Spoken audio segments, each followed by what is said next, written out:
السلام عليكم. اهلا بكل اخواتي وحبايبي اللي متابعيني ومنوريني على القناه. ده فيديو جديد ليكم. معاكم ايمان ودي قناتي يوميات بسيطه. ان شاء الله كل حاجه نقدمها لكم في القناه تعجبكم وان شاء الله تستفادوا منها وكمان تطبقوها وتقولوا لي كده في تعليقات ايه رايكم فيها. صلوا على رسول الله. اللهم صل وسلم وبارك على اشرف الخلق سيدنا محمد عليه افضل الصلاه واتم التسليم.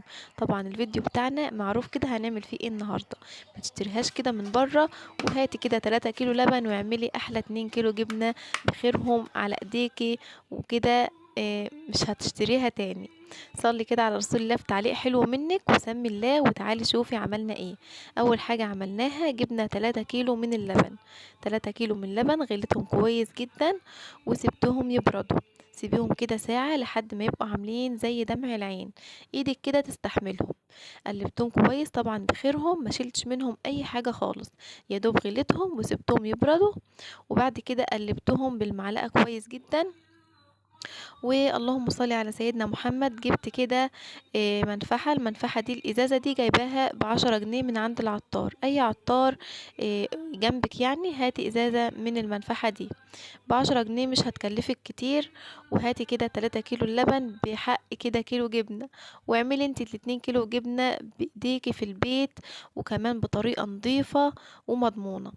قلبت اللبن كويس وبعد كده حطيت غطا واحد من المنفعة، وبعدين حطيت الملح، والملح ده حسب رغبتك، عايزاها حادقة عايزاها عذبة زي ما انت عايزة. اتحكمي كده في درجة الملح بتاعها.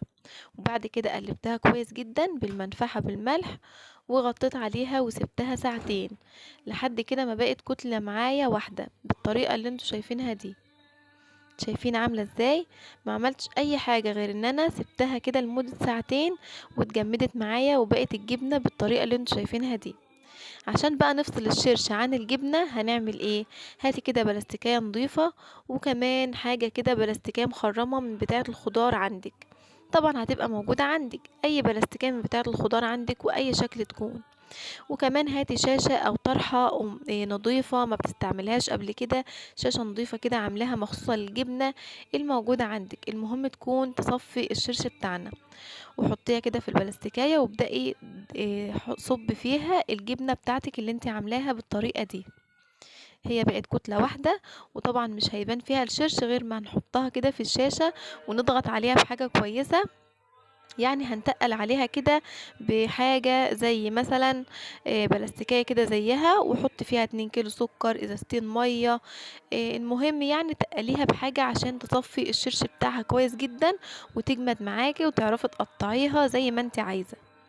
هغطي عليها كده كويس وبعد كده هتقلها بازازتين مية تقال كده عليها، وهسيبها كده لمدة 4 ساعات او 5 ساعات تصفي ميتها بقى كده براحتها جدا وعلى اقل من مهلها.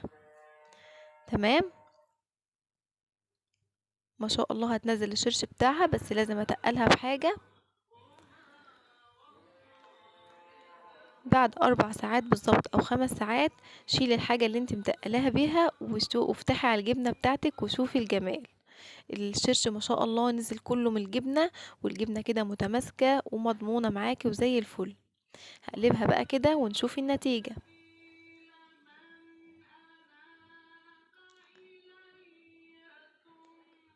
شايفين ما شاء الله نتيجة مرضية جدا.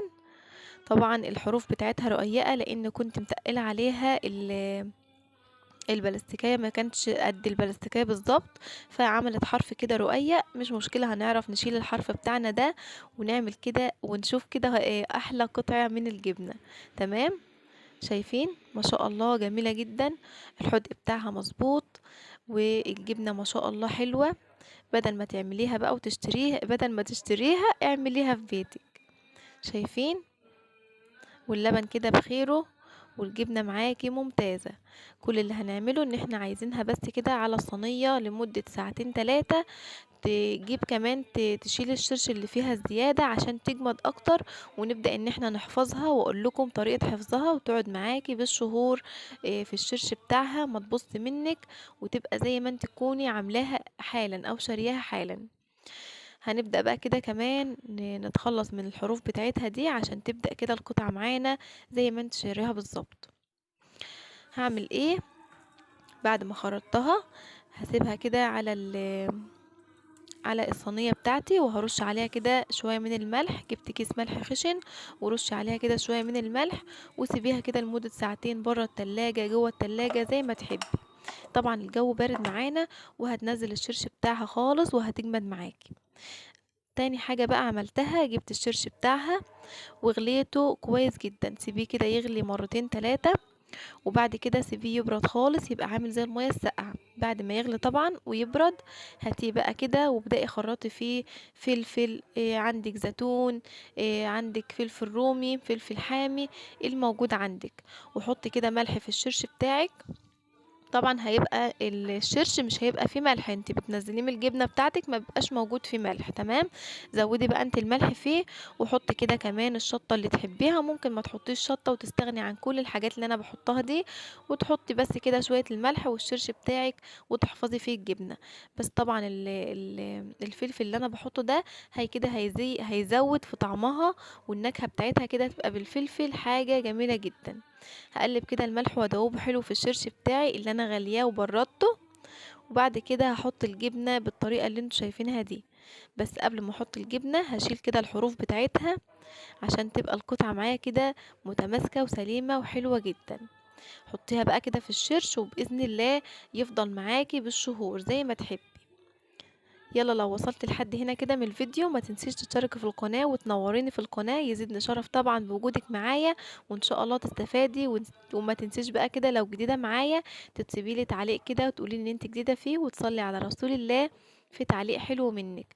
وما تنسوش بقى كده اللايك اللي بيشجعني انزل لكم فيديوهات كتير، وبإذن الله تستفادوا منها.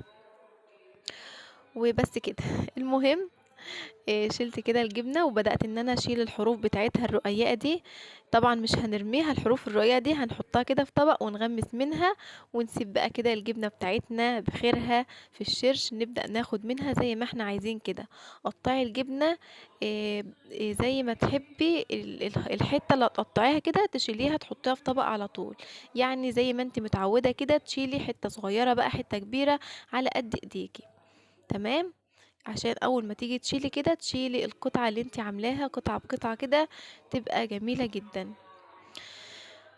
بعد كده بعد ما خلصت هعمل كمان قرن فلفل على الوش، وهرش كمان كده شوية ملح عشان تحفظها كويس جدا. الملح بيحفظ الجبنة وبيحفظ الفلفل اللي انا حطاه كمان ده، بيفضل كده حادق وجميل. وكمان انا بحب الجبنه تكون حادقه، ما تكونش اللي هي تكون عدبة قوي، تبقى حادقه كده وحدقها مظبوط. هرش بقى كده كمان شويه ملح، وكده الوصفه بتاعتنا تكون جاهزه. هحفظ بقى كده شويه في علبه، واسيب الباقي كده ناخد منهم كده يبقوا قدام ايدينا، يعني ناخد منهم زي ما انتوا شايفين. تمام. هشيل بقى كده الفرافيت بتاعت الجبنه الرقيقه اللي انا شلتها دي كده هنسيبها نغمس منها تخلص على طول.